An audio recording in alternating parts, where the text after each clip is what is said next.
when Chris asked me to be here today, I was honored, so thank you for having me here. I know if you want to run out of the room now, it's probably your chance. I'll pretend like you're just taking a really important phone call. But you've all come back from a break, so don't tell me you need to use the bathroom or need a drink.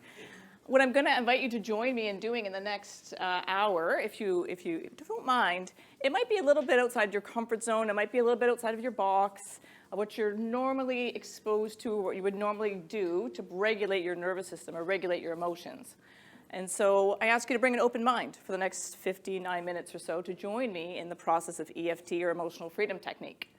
So give me a show of hands. Anybody who's practiced EFT before, heard of EFT? Oh, good, this is so exciting. Wonderful. How many of you practice on a regular basis? Nice, okay, wonderful. So for those of you who are not familiar with it, EFT, or emotional freedom technique, is a psychological version of acupuncture, acupressure. Give me a show of hands if you know what acupuncture is. Acupressure, Chinese medicine, awesome. 4,000 acupuncture points in the body on average. What I'm going to teach you today is the 14 acupuncture points that are closest to the surface of the skin. And then I'm going to invite you to join me in some eye movements, some bilateral stimulation of the brain. And then we're going to tap those 14 acupuncture points again. But before I invite you to join me through this process of tapping on acupuncture points, it's going to look a little strange. I'm going to teach you a little bit about why we're going to do that, because I want you to have the understanding of what you're doing and why you're doing it. Why would I want you to know what you're doing and why you're doing it? Anybody? Mind-body connection. Mind-body connection. I want you to know what you're doing and why you're doing it, because you're going to assign meaning to it. We'll know why you're doing it, so it will give you a sense of purpose. You'll have an intention behind it, and you'll be able to use it more effectively. And then I'm going to ask you, perhaps, to teach somebody else next to you about what you're doing and why you're doing that. Why would I invite you to teach someone next to you? You learn better. Because you learn better and you're going to retain that more, right? Anybody know about the Pavlovian dog experiment? Yes. Ring a bell, feed a dog, ring a bell, feed a dog, ring a bell, the dog salivates, yes? What would happen if I rang the bell and let the dog outside? Initially, the dog would what?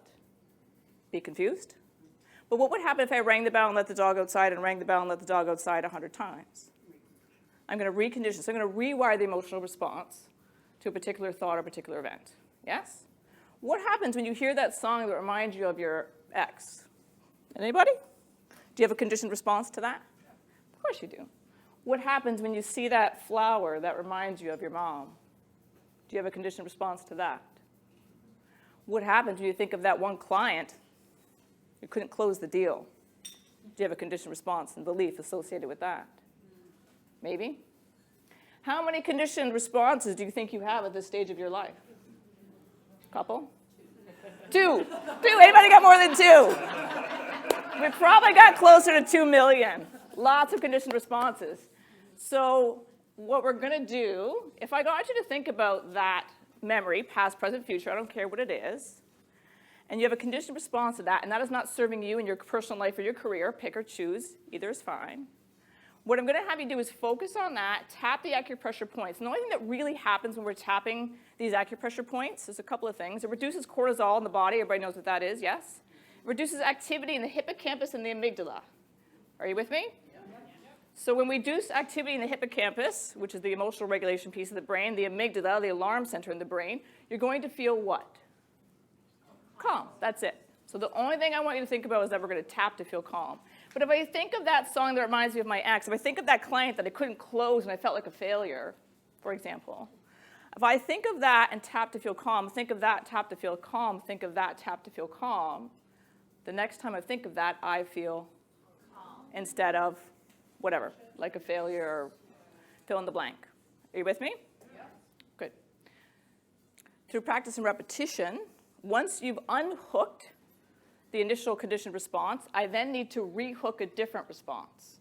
So that when I think of that client where I initially felt like a failure, I'm going to rewire that conditioned response to be what? What do you want to feel like when you think of that?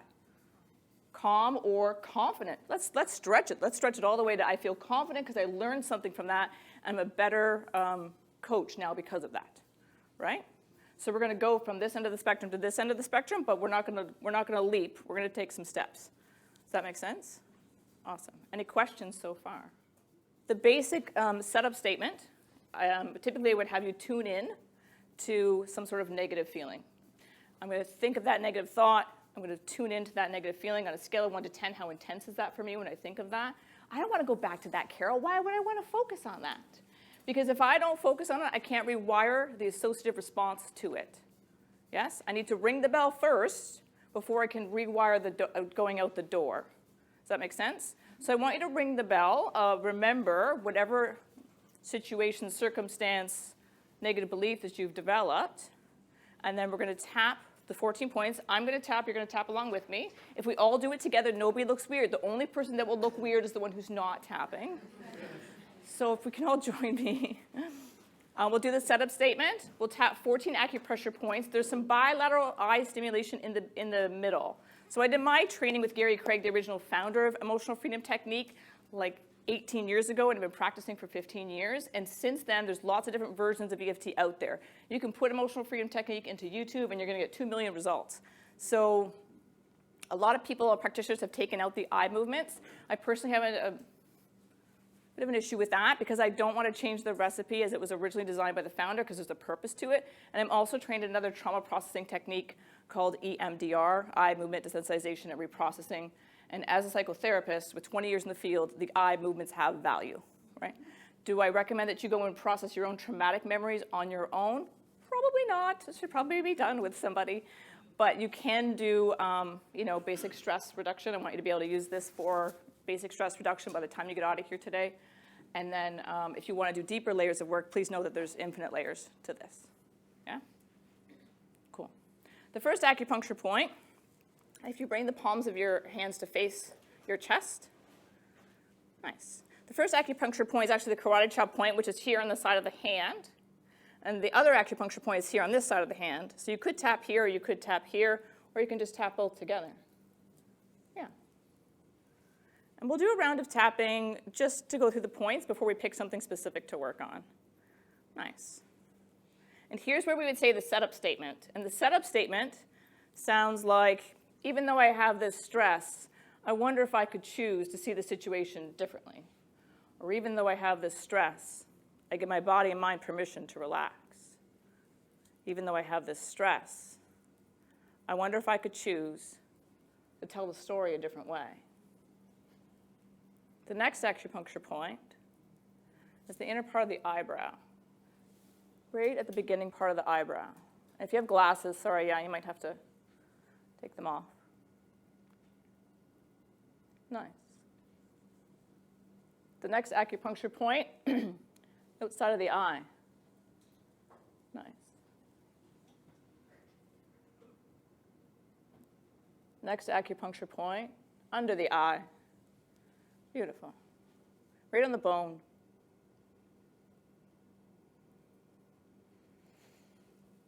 Next acupuncture point, under the nose.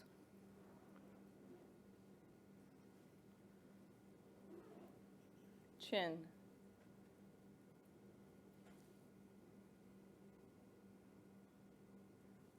Just beneath the collarbone. I like doing a bilateral, meaning a right, left, right, left, right, left, if you're open to that. There is some other techniques that focus on the bilateral stimulation. Can be a bit more effective.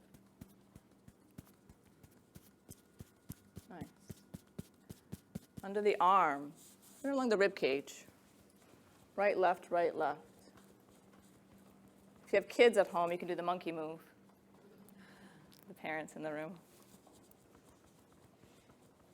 At this point, I don't know if this next one is on your handout or not. Yeah, number 8, the rib cage. Sometimes I include it, sometimes I don't. In Chinese medicine, it is known as, if you're stuck in a survival mode, this liver point is really effective. Huh, I know. Under the eye is the stomach energy meridian line, so if you feel nervous, it's good to tap under the eye, because you feel nervous in your stomach. Yeah. The next acupuncture point is the side of the thumb right by the nail bed. Sometimes this is a bit tricky. Yeah, you got it. Beautiful. First finger, same spot, side of the nail bed. Yeah, you got it. Middle finger, same spot. Beautiful. Ring finger, same spot. side of the nail bed. Pinky finger, same spot.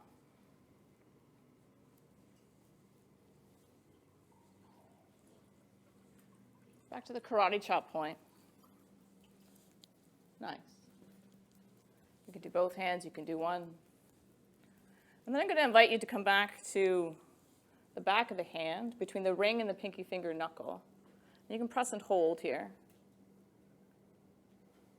And then pick a spot in front of you for your eyes to focus.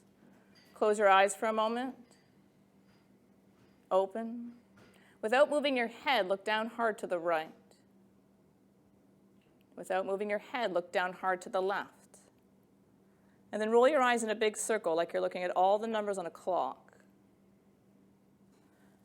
Nice. Roll your eyes the other way. Horizontal right, horizontal left. Horizontal right, horizontal left. One more time. Breath in. Exhale. Inner part of the eyebrow. Outside the eye. Under the eye. Under the nose. Chin point. Collarbone.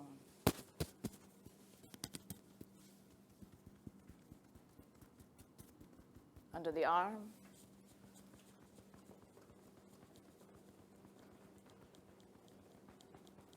Rib cage.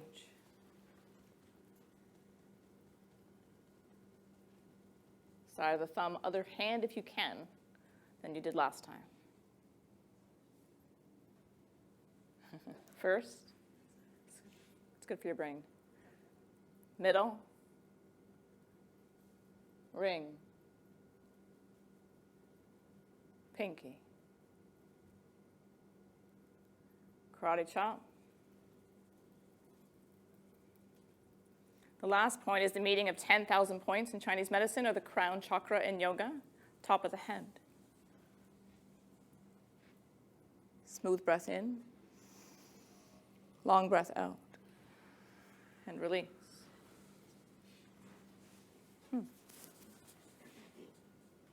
Feel that?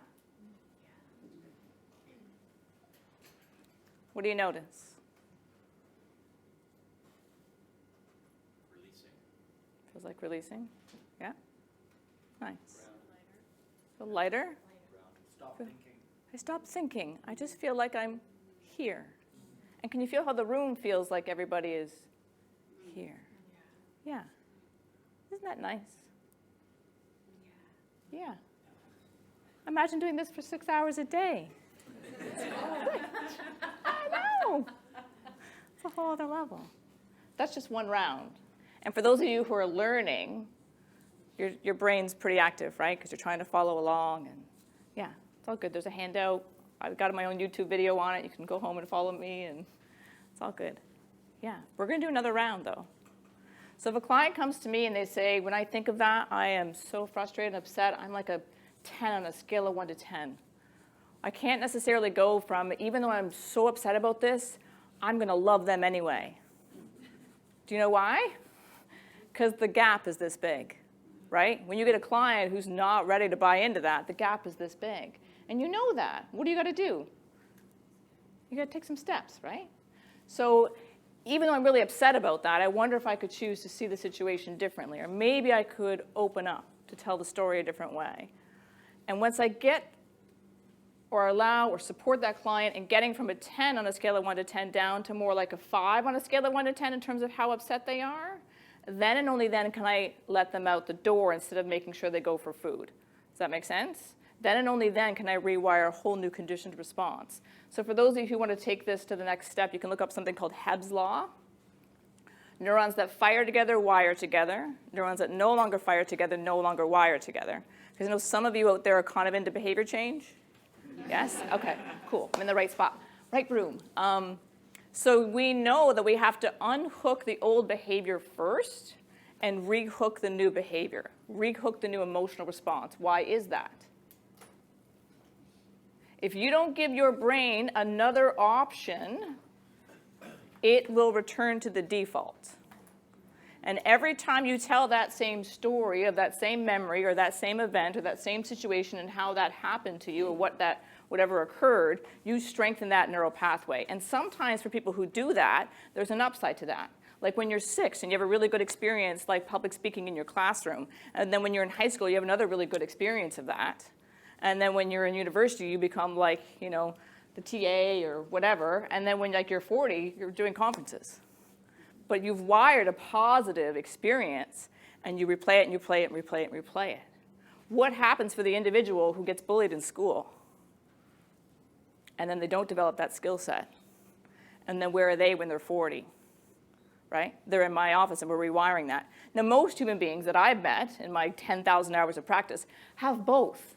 They have wonderful experiences, and they've cultivated their ego identity on those wonderful experiences. And with that combined is other challenging life experiences and belief systems that have gotten developed from negative things that have happened. Not that we want to share any of those today in this room necessarily, but this is a lot of the work that I do or use EFT with. But when you understand how you have to unhook the old pattern and rehook the new one and the new response to that, and how to strengthen that. Does that make sense? Beautiful. I'm going to invite you to take 1 minute to turn to the person next to you and explain to them what you've learned in the last 20 minutes. Well, my EFT geniuses, how did that go? Great. Yes. One way to know whether or not you're incorporating the information is teaching it. Can I teach it to somebody else? My hope one day is that you're able to take this into the work that you do, so when your clients go to implement behavior change within companies, yes? This is what we're doing. This is the goal for most of you. What happens if they're not able to facilitate change? What are their barriers to change? Why is it difficult for them? Because every time you go to create change, your brain says, yeah, we don't have a neural pathway for that. There's not enough neurosynaptic glue to go around to rehook that new thing that you want to do. So we're just going to come up with 101 excuses why we should return to the old behavior. Now, whether you've tried that in your personal life, like I'm going to the gym starting on Monday, or I'm going to quit smoking, or fill in the blank, I'm going to eat healthy starting New Year's Day, it's really being able to sit with the discomfort that will inevitably arise when you go to change. And you're going to be able to give this tool, maybe one day, hopefully, to help them use EFT every time those excuses come up. And there's a section in the handout that I'll get to in a little bit about how we're going to apply this when you have those thoughts that say, yeah, well, I'm going to start tomorrow. We're just going to go back. The old way was really working for the company. I think we're going to be okay, right? So how do you support them? Because that's their barrier, right? They're human beings. What you're working with, how large are the companies that you're working with? How many? All different.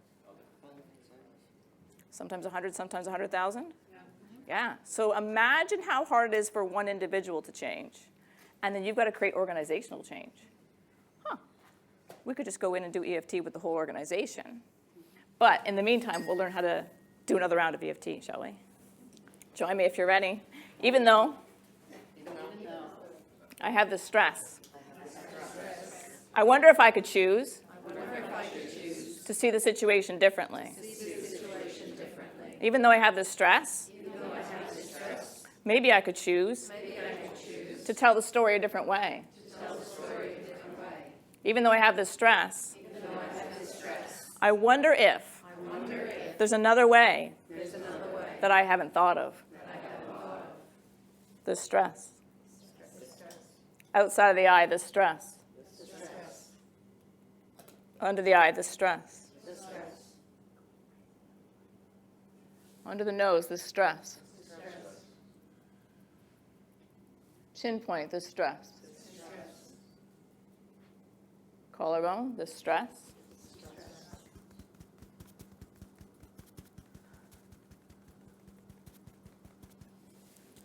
Under the arm, the stress.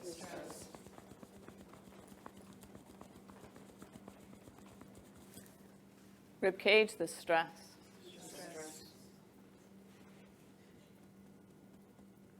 Side of the thumb, the stress. First finger, the stress. Middle, the stress. Ring finger, the stress. Pinky finger, the stress. Karate chop, the stress. Maybe I can choose to see the situation differently. Back of the hand. You can press and hold, if you prefer, between the ring and the pinky finger knuckle. Yeah, it's called the gamut point. Close your eyes for a moment. Open. Look down hard to the right, down hard to the left. Big circle with the eyes. Big circle other way. Horizontal right, left, right, left, right, left. Big breath in. Smooth exhale. Inner part of the eyebrow. Outside of the eye. Under the eye, the stress. The stress. I wonder if there's another way to see the situation. The stress.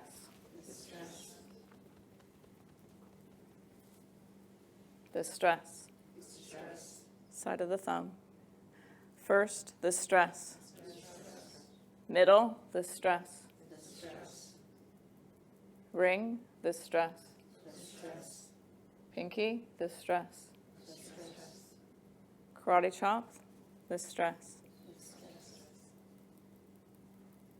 Top of the head. I wonder if I could choose to see the situation differently. Smooth breath in.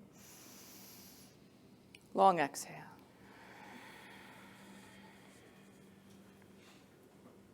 Nice. It's an excellent question. So for those of you who didn't hear that, she's experiencing a significant shift or emotionally, energetically at a specific point, and that's very, very common, to be honest. In the practices that I engage in with private clients, it's very common and important to pay attention to, actually. Mine's my left karate chop or my left thumb.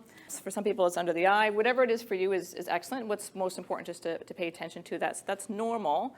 From an energy standpoint, if I could step my toe into that world for a moment, out of the neuroscience world, if I was a Chinese practitioner, I would say there's blocked energy in that place, right?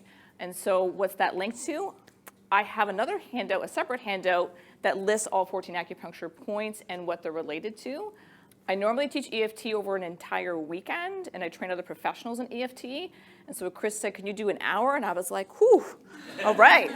We got 59 minutes. I'm going to condense 20 years and my weekend workshop into 59 minutes. So, yeah, so it's a whole other topic. But yeah, it's a survival point, right? And so the middle finger is like anger. Well, that kind of makes sense when we look at how we express what we express with the middle finger. And some modalities, there's some offshoots, if you will, to EFT, and the algorithm they've given you, the 14 acupuncture points, as designed by Gary Craig, was actually an engineer and an NLP practitioner. So the reason he took these 14 acupuncture points is because it kind of covers everything. It'll cover anger, it'll cover shame, it'll cover part of your body, perhaps from a historic standpoint, maybe not necessarily in the present moment. I don't feel like I'm in survival mode now, but there may be an aspect of your energy system that is stuck in some sort of other event that's occurred where you were feeling that. Yes? So we would probably uncover that or unpack that, right? Or spend a little bit more time on that point is actually what I would encourage people to do. Some people feel the shift more so with the eye movements, which is, yeah, you find that? Yeah, everybody's different. So when I work individually, I will spend more time on eye movements with the client who says my number really shifts in terms of how I feel when I do eye movements or this point. Does that answer your question? Yeah, absolutely. Can I ask a follow-up question? Yeah. Which is, have you experienced that you're seeing more of that as a result of the pandemic? I work in healthcare, and we've got a whole lot of people who really would describe that they have been in nothing but survival mode for the last 2 years.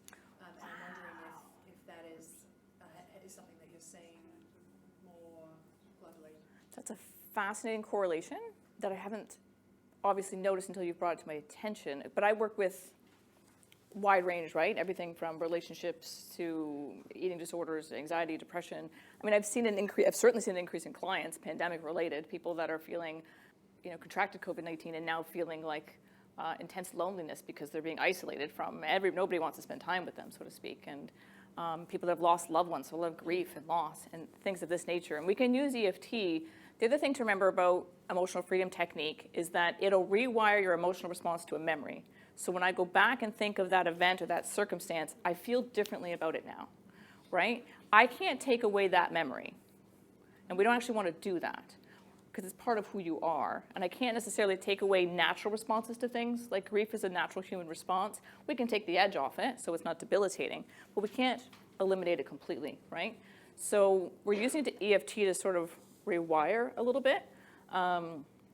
But I can't take away natural. So if you have a fear of heights, I've worked with a lot of anxieties and phobias and whatnot. So just because you have a fear of heights and we can reduce your anxiety about, am I going to, people literally shake and tremble and their legs get weak when they're on a balcony. Just because we do EFT to reduce that anxiety doesn't mean you're going to go jump off the balcony, right? So it doesn't take away that normal, natural, human safety response, if that makes sense. But yeah, certainly an increase in clients in general. I haven't noticed an increase specifically in survival mode, but a lot of us are probably in that place, right? And it's manifesting, I think, in different ways. But yeah, good question. So I have a question. I guess there's a bunch of different modalities, but I've been working the last couple of years with a practitioner, but she works sort of 1 to 7, and then the karate chop, and then so not 8 to 12. So I'm just wondering about what the value is of like the finger stuff. Sure. So what's going on? Is it just what? I like how you say it because it's new, because it's actually, if we look at Gary Craig, the founder, it's new for you. Okay, sorry, yeah. So as a yoga practitioner as well, I've done a lot of mudras. And so if you've done yoga, a mudra is also known as a hand position, right? So if I was to go to India and I was to do this, they would say, well, oh, you're in Gyan Mudra. That's lovely. It is opening up the energy system in the body so that you can feel knowledge of self and others in the world, right? And then this is also a mudra, and this is also a mudra, and this is also a mudra. And if I get on a plane and I go to China and I do this, they say, oh, yes, this is acupuncture point. Yes, that's an acupuncture point too. Oh, that's an acupuncture point, yes. So who's right? They're both right, right? They both have a different way of interpreting and understanding the energy system in the body and how we open up that energy that might feel stuck. Because your auric or energetic field, when it's unstuck, is 3 meters wide on either side. So what are the points here? So you said this is anger. This one's anger, yes. I don't have the other handout. Various frustrated, whatever. Sure. Like this one I believe is shame, anger. I forget the other two because there's a bit of a mix.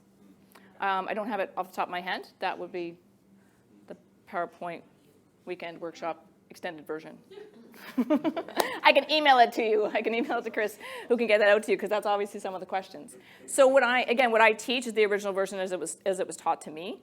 And you'll also find a lot of practitioners will skip the eye movements, if I could focus on that just for a moment. So if someone was to have a stroke on the left side of the brain, they would lose movement on the right, and vice versa, of course. So when I look down hard to the right, I'm firing the left side of my brain. When I look down hard to the left, I'm firing the right side of my brain. If I looked in a big circle, I'm firing right brain, left brain. Yes, look the other way, left brain, right brain. Why would I want to do that? Integrate the two. So there's a part of your brain called the corpus callosum. Yes? So it is the connector between right hemisphere and left hemisphere. And if we look at some of the work in EMDR, eye movement desensitization and reprocessing, which I'm also trained in, it is simply the act of doing bilateral stimulation, whether you do that through eye movements, bilateral tapping, or auditory. There's an auditory version that you can do. You can listen to a tone in your right ear, a tone in your left ear, a tone in your right ear, a tone in your left ear. What happens when we do that is it gives permission for unprocessed emotions, particularly from traumatic events, where the brain went into freeze mode because you couldn't fight back and you couldn't flee, fight, flight, or freeze, yes, or fawn. When we can't engage in that, the emotions related to that traumatic event get stuck. And it is so far understood that the bilateral stimulation is actually somewhat similar to REM sleep. What happens when you engage in REM? Anybody? Eye moves really fast. Why is your brain doing that? Why are your eyes doing that? It's integrating memories and I'm processing my day. It's kind of like the defragmenting on your computer. It's filing everything that's occurred to you in the system that you already have. But I don't know about you, but sometimes I feel a little overwhelmed these days. There's a lot going on, yeah? Do we really give the brain enough downtime to do that defragmenting? Am I getting really good sleep out there, like solid 8-9 hours, solid sleep these days? So we don't give the brain enough time to integrate. The least we could do is put away technology, find a quiet space, and do some bilateral stimulation. So if you can engage in the bilateral eye movements, it doesn't have to actually be during sleep. It doesn't have to be. So what we typically do to process a traumatic memory or something more significant is we go back to that, we trigger the emotion, we focus on that, we engage in the bilateral stimulation to give the brain another window of opportunity to process that. Why would you want to do that? So that you're no longer operating from that past experience. Because whether we realize it or not, we're often doing that, right? And then you're going to go into a corporation of 100,000 people and say, well, just change. And some of them will be able to do it, and some of them won't, right? So you've got to get at least 60, 70, 80% because the group will follow the flock, right? You've got to get some of them to change. But if somebody's resisting change, it's either because they can't tolerate the discomfort of doing something new or different, and you can give them EFT as a tool to cope with that and manage that, even though it's really scary to think about doing that differently. My brain wants to tell me, I don't want to do that because of this. I wonder if I could choose to open up my mind and tell the story a different way. Yeah? If you look at page, I guess it would technically be page 3 of your handout, variations of EFT setup statement while using tapping. It's a long list. So Gary Craig's original version, he would say, even though I have this fill in the blank of the negative emotion, even though I have this anxiety, even though I have this anger, even though I have this frustration, even though I have this resistance to change, I love and accept myself fully and completely. And that was the blanket setup statement that everybody used and you're supposed to use. Now, NLP, neuro-linguistic programming, allows us to think about where am I and where would I like to be, and then we're going to stick the word maybe, wonder, choose in the middle of that. Why? Because if I said to your client, that's it, you're changing Monday morning, what are they going to do? Yeah, they're going to push back. So tell me, I wonder, would you be open to thinking of something with me here? Just brainstorm for a second. Monday morning at 9. Do you want to try this with me? It'll be fun. What kind of response are you going to get? Maybe. What do you got? What do you got? So if I say to my subconscious mind, I know you're really angry about what happened 20 years ago, and you've been telling that story for 20 years, and everybody you met knows that story about you. And you tell it again and tell it again, you strengthen that neural pathway, and you strengthen that neural pathway. And I say to that neural pathway, hey, I want you to feel forgiveness. What's that neural pathway going to say to me? Oh, no, I don't know what you're talking about, Leigh. That's not happening. But if I said to that neural pathway, I wonder if it's possible to think of it differently. Maybe I could choose to open up my mind and tell the story a different way. What's the neural pathway say to me? Maybe. Maybe. And once I get them out of maybe, then and only then can I introduce, well, what do you think about forgiveness then? Yeah? Is that an option? Yes? Does that make sense? Whether you're using this personally or professionally, I want you to remember that, because this list of options, maybe I can choose, I wonder if it's possible, I prefer to, maybe I can give myself permission to, I've decided to, I think I'm going to embrace. I'm going to allow myself to, I love feeling, I feel excited about, I can feel grateful for. What if I could? I wonder if I could. I'm going to consider, wouldn't it be fun if maybe I can open up my mind too? So the first line for your other options to finish that setup statement, deeply and completely love and accept myself anyway. Some people can't say that because they're not there.